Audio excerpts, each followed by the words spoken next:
এটা বাংলাদেশের সবচেয়ে বড় ফুলের বাজার, সাথে এই একটা বাজার দেশের ৮০% ফুলের চাহিদা পূরণ করে। তাই এই বাজারটা কোথায়, কিভাবে যেতে হয়, খরচ কত, এই সবকিছু নিয়ে মেঠোপথের দ্বাদশ এপিসোড।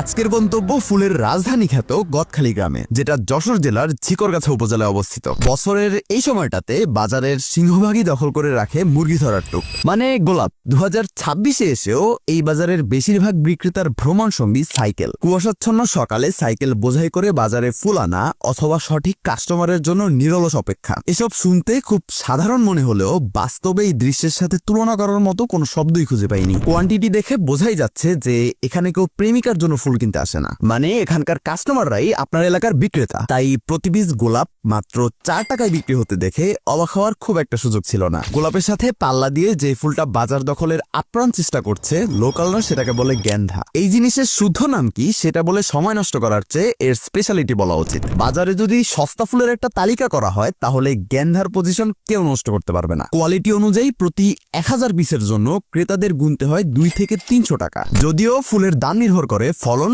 আর ক্রেতার আগমনের উপর। এই যেমন ওই দিন সাদা গোলাপ ছিল সোনার হরিণের মতো। সুযোগ বুঝে চাচার দাম হাঁকাচ্ছিল প্রতি পিসের জন্য 20 টাকা। এত কিছুর মধ্যেও সব অ্যাটেনশন নিজের দিকে নিয়ে গেছে একটা সাইকেল। আসলে সাইকেল নাকি বাইক এটা নিয়ে সন্দেহ আছে, কারণ দেখতে সাইকেল হলেও এই জিনিসের ইঞ্জিন আছে যেটা আবার তেলে চলে। সে যাই হোক, বাজারে প্রায় সব ধরনের ফুলের পাশাপাশি এমন কিছু ফুল ছিল যাদের সাথে আগে কখনো দেখা হয়নি। যদিও সবগুলোর দাম জানা হয়নি, কিন্তু বছরে এই বাজারে প্রায় 500 কোটি টাকার ফুল বিক্রি হয়। তাছাড়া শুধু এই এক গদখালি দেশের 80% ফুলের চাহিদা পূরণ করে। মানে কেউ যদি আপনাকে একটা গোলাপ দেয় তাহলে there is a high chance যে ওটা গদখালির ফুল। কিন্তু এত ফুল আসে কোথা থেকে? এই প্রশ্নের উত্তর খুঁজতে গিয়ে চলে আসে পানিসারার নাম। একজন ভ্যানওয়ালাকে জিজ্ঞেস করতেই উনি নিয়ে যাওয়ার জন্য 20 টাকা দাবি করে বসলো। অপরিচিত জায়গা, তাই বাক্য ব্যয় করার চেয়ে উঠে পড়াটাই বুদ্ধিমানের কাজ।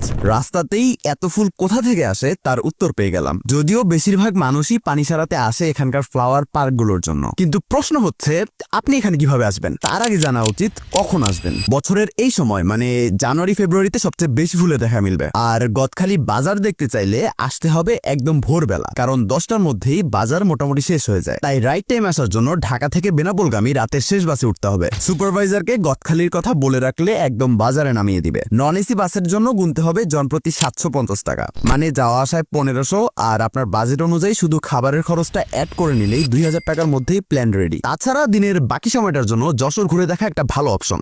যশোর নিয়ে কন্টেন্ট অলরেডি দেওয়া আছে, তাই প্রয়োজন হলে ওইটা দেখে নিন। বাকি অন্ধকে ফলো করতে টাকা পয়সা লাগে না, তাই বুদ্ধিমানের কাজটা এখনই করে ফেলুন। আল্লাহ হাফেজ।